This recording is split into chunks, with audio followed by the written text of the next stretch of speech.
Welcome to the Grounded Podcast with your host, Dr. Iman. This is a space where the intellectual meets the spiritual. I'm a professor, scholar of religion, and someone trying to find her footing. Together, we'll seek clarity not in passivity or bypassing, but in intuition, critique, and imagination. Some episodes are just me, reflecting on where I'm finding my footing. Others draw more closely from my own research on religion and spirituality, tracing where I've seen others find theirs. And sometimes we're joined by experts, friends, and even you, the listeners, learning with each other and seeking rootedness together. So wherever this episode takes us, I'm really glad you're here. Let's get grounded.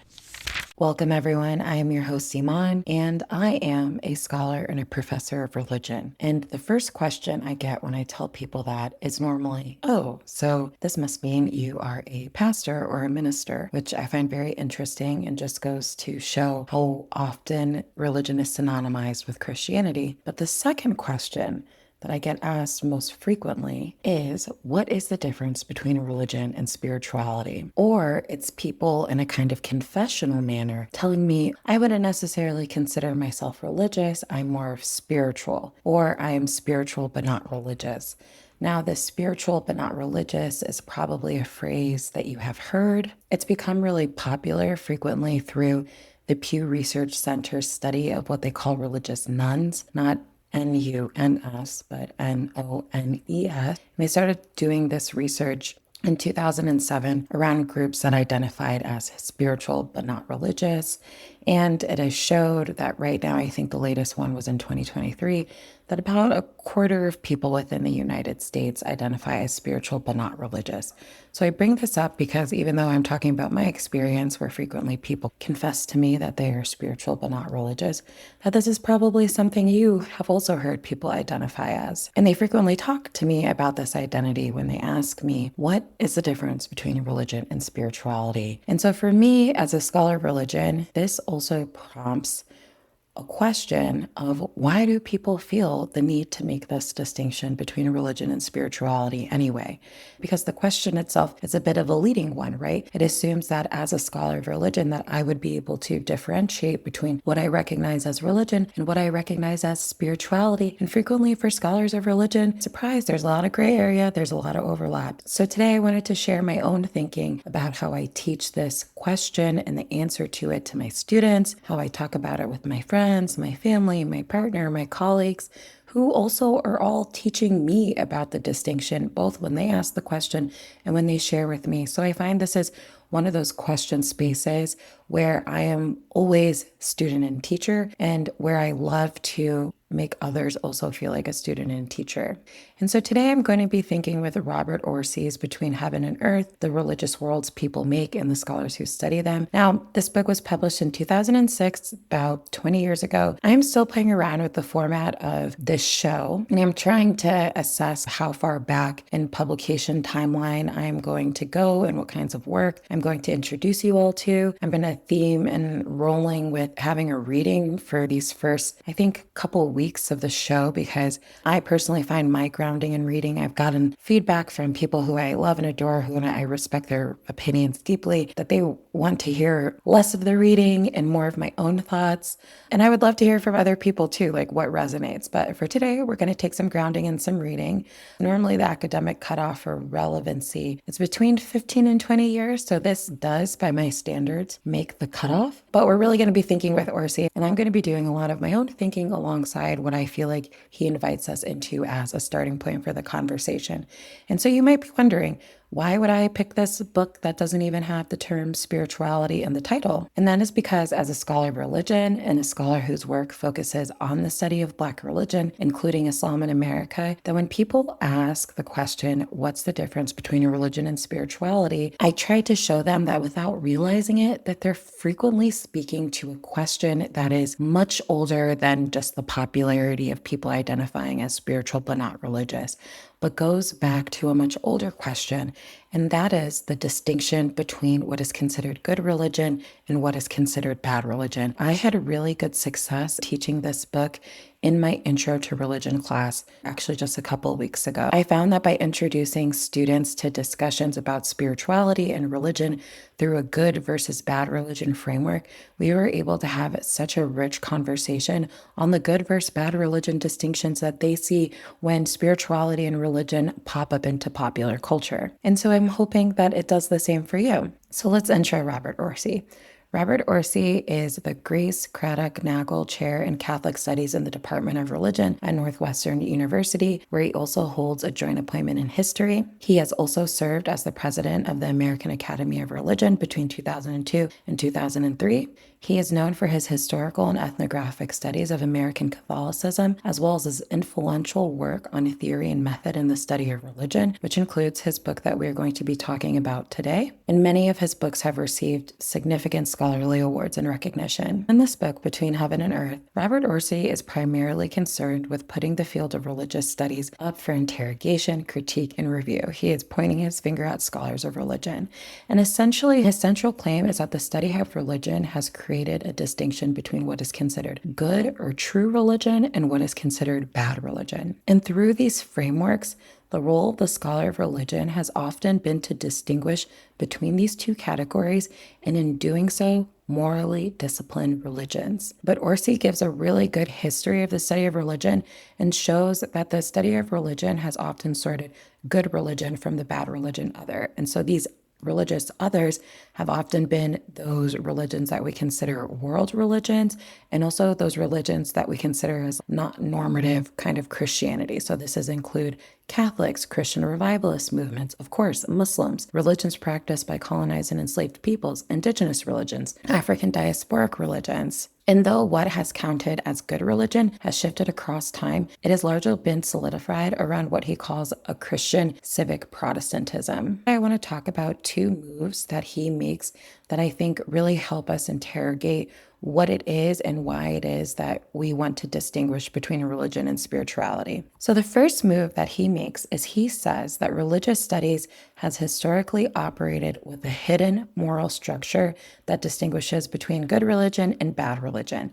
And he says that scholars have often functioned to morally discipline religion, determining which forms appear rational, modern, or acceptable. You can tell me, but I often find that the conversations generated around when folks are trying to decipher between religion and spirituality tend to function in a similar way. One that frequently distinguishes spirituality from what is framed as bad religion. So as a scholar of religion and with my own training, this makes me think, what is the hidden moral structure behind that distinction? Meaning, what is the hidden moral structure that either the person is critiquing by asking what the difference between spirituality and religion is, or what is the hidden moral structure perhaps that they're speaking to and perpetuating that perhaps they don't know? And my ears really perk up during these discussions because as a scholar of Islam, as a Black Muslim man myself, I'm very sensitive and I hear very acutely when I start hearing distinctions between good religion and bad religion, even if those terms aren't being used. And that is because Islam and Muslims are often talked about in public discourses, political discourses, as the most religion-y religion, or the most rigid or institutional form of religion. So just for example, the other day, I'm in line, I'm going to go get a new passport photo. I recently moved to Georgia, so I'm getting my photo taken, and the woman taking my photo asks me what I do, and I tell her I'm a professor of religion. And normally when I tell people that I am a professor of religion, it invites them to share with me how they identify or relate to those terms. So she's telling me that she considers herself very spiritual, but also Christian, but that all in all, she's really happy that universities have religious studies departments. She thinks that that's important for people and students thinking and learning about the world, which couldn't agree more, sis. And then she asked me what classes I'm teaching, and I tell her, oh, I'm teaching Intro to the Study of Religion. And then I tell her I'm teaching a class called Women in Islam. And she goes, well, there's just a lot there. So the implication was that the two terms, women in Islam, had a negative connotation. And that when I said I was teaching about women in Islam or Islam in general, I noticed that it was not received in the same way when I said that I just teach religion, and that was assumed to be either about spirituality or about Christianity or something adjacent to it. There was an underlying assumption there that Islam has a more troubled history with women, even though we are in fact sitting in Georgia, and it is because of far right, or maybe not even so far right, Christian activism that has blocked abortion access and reproductive care and justice for women in this very state that we are in right now. But it's when Islam gets brought up that is seen as somehow a religion that has a more complicated history to gender than that of Christianity. So this was by all means a pleasant interaction up until that moment, just because I knew the deeper significance. But the deeper significance for the moment is that there are certain religions, certain groups of people that are seen as always being more religion-y, or perhaps even excluded from the category of spirituality altogether. For example, when I say that I study religion, it's assumed that Christianity and spirituality cohere. But then when I bring up the fact that I study Islam, that is somehow seen as separate from those two categories. It is seen as a religion that is the most religion-y. And this distinction comes to morally discipline some people over others. So there was a hidden moral structure in the photographer's response to me saying that I study Islam and women. The hidden moral structure being that Islam is somehow more oppressive to women, right? There was a hidden moral structure in that response, one that allowed the idea of a Black scholar studying religion, spirituality, and Christianity, and also being a woman, as being able to cohere and make sense. But somehow when it became about a Black scholar studying women in Islam, that didn't cohere, or it wasn't received the same way. So again, this reaction isn't about an individual person. It's about how there's a hidden moral structure behind how we think about religion and spirituality, one that is often drawn along racialized terms. And this gets us to the second move that Orsi makes, and that is he responds to scholars who are asking him, well, you know that there are distinctions between good religion and bad religion that have been made, but what should we think about this term spirituality? And he responds by basically saying that the term spirituality has just been used as basically a synonym for good or true religion, but he calls it a word that is a disciplinary word. And he says that it's been built on exclusion, meaning that when we employ the term spirituality, we're often using it to distinguish whatever we consider spiritual from whatever we consider bad religion. Where I see folks, both in my professional and personal and friendship and just encounter with strangers, make this distinction is that they say that religion is organized and that spirituality focuses on self-improvement. To which I always respond to them, is Islam not a tradition that has centuries of philosophical, mystic, and theological writings dedicated to things like contemplating the ego and self-development and moral and ethical formation within the self and family and intimacy? These are all self-improvement teachings that have been incredibly important to the religion and its intellectual tradition. And then a second or third move that I might make is also to show them that when the Pew Research Center surveys people about their religious beliefs, folks who identify as spiritual but not religious, and those that identify religious, they often find that they believe in the same things. They both believe in things like souls and afterlife and the importance of nature. And of course, there's percentile differences, but the majority of people believe in the same thing. Now, this is not to distract from the fact that when people ask the question or ask me the question, what's the difference between religion and spirituality, that they often come with their own critique of power and what they feel like is the power of religious institutions and how those institutions have hurt and harmed them. And that is 100% real, that there are huge bodies of scholarship on those experiences, and that religious institutions are institutions that harm people. And as a scholar of religion, I tell them that I actually see them and that critique of the institution as also being a part of a larger fabric of what religion is, right? Because religion is what people do.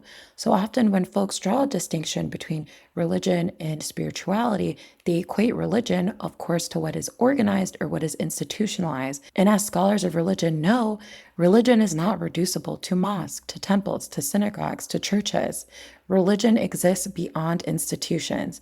Actually, you get a very, very narrow understanding of what religion looks like in America or what religion looks like in any context by only studying institutions, organizations, churches. As a scholar of religion, I see even the woman who tells me, I identify as spiritual but not religious and I don't go to church anymore, as a part of American Christianity and a part of American Christian history, because those segments have always existed. And that religion isn't just reducible to institutions or leadership. It is what people do. It is what everyday people do. So I invite them to have that kind of religious studies understanding of what religion is, not so that I can tell them like, oh, you think you aren't that thing, but you really are, but to show them that this thing that we call religion exists beyond institutions and that everyday people contribute to it and are a part of it, and that critique is a part of it. Again, not to force an identity on them that they wouldn't otherwise identify with, but for them to see that when we distinguish between what is considered spiritual and what is considered religious, we actually lose a really full and big picture of the American religious landscape, where we only think about religion as organized or as institutionalized, when we know that that's not how religious life and religious landscapes work. Now, the second area that I tend to take pause in when it comes to distinguishing between religion as organized and spirituality as individual self-help is that it kind of absolves spirituality from the systems of power that very much do organize it. That it obscures the fact that spirituality is not this like value neutral universal term, and that not all spiritualities are welcome or even recognized under the term modern spirituality. So what do I mean by this? I put into Google spiritual person, and what were the images that were generated? All of the pictures were literally pictures of white women with longish or messy hair in nature, and sun beaming down, back turns in a grass field, in a yoga pose with light beaming from their heads. Again, all white, all women. And there were some men holding hands and praying as well. So this idea that spirituality conjures a kind of universal, limitless, non-organized space in our minds in the American imaginary just simply is not true. And it's not to say that a Google search is representative of an entire discourse, but it certainly tells us that when one invokes a term, there's a kind of image that is generated with it. In the same way that when one invokes the term religious person, a kind of image is generated in your head. And to be very clear, not all spiritualities are elevated or accepted, as, for example, the spirituality represented by the white yogi or the white woman in the grass. Take, for example, as my students and I were talking about, the backlash that the R&B singer Summer Walker got when she posted a photo of her altar to Oshun, which is a Yoruba deity. She was blasted on the internet for being a devil worshiper, for practicing bad religion. The same goes with Kehlani, similarly blasted on the internet. People identifying them as Black women who practice bad religion because they posted photos of altars with their offerings to Oshun in the form of sunflowers and cinnamon and honey and oranges and them in yellow. Also them, Kehlani at a river, for example, because Oshun is a deity associated with beauty and fertility in the rivers. Now, these two very pop culture icons did not receive the reception that, for example, the white spirituality person, yogi, get. And that is, I would say, because their spiritualities are represented as very Black. And it is because that they are Black, they're not welcomed in this way. I was recently in New Orleans and I went on this African diaspora religions tour, and the tour guide told us that every single one of the voodoo shops in the French Quarter, and I think actually in like the downtown New Orleans area, except for one, were owned by white people. This included all of the kind of medicinal, herbal, root working stores as well. And so I bring this up because it's an opportunity to see how when spirituality is coded as white and is also coded as somehow Christian adjacent,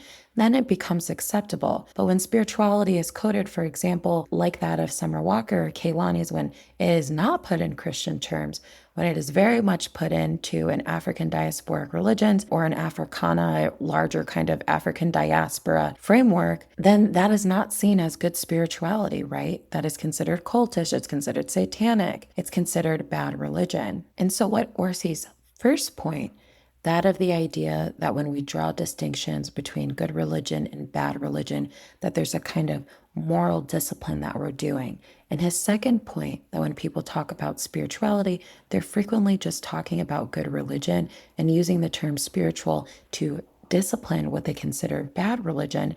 Those 2 points give us a framework for jumping off and thinking about how when people talk about spirituality and the distinction between spirituality and religion, that they're often doing it to morally discipline certain groups, certain communities, and certain traditions along racialized lines. In the American religious imaginary, the idea that the Muslim would also be considered someone who might even identify as spiritual but not religious seems like an impossibility because there's a hidden moral structure that often tells us that Islam is the most religion-y religion. And that when spirituality is evoked, it's not all forms of spirituality that are seen as not organized, as self-improvement and what have you. It's a very specific kind. And that when a spirituality, like a very Black spirituality, comes into the public sphere and one that is also not Christian coded, it is not that spirituality that is then welcomed into a larger universal self-improvement understanding of what spirituality is. So for me, as a scholar of religion, when somebody asks me,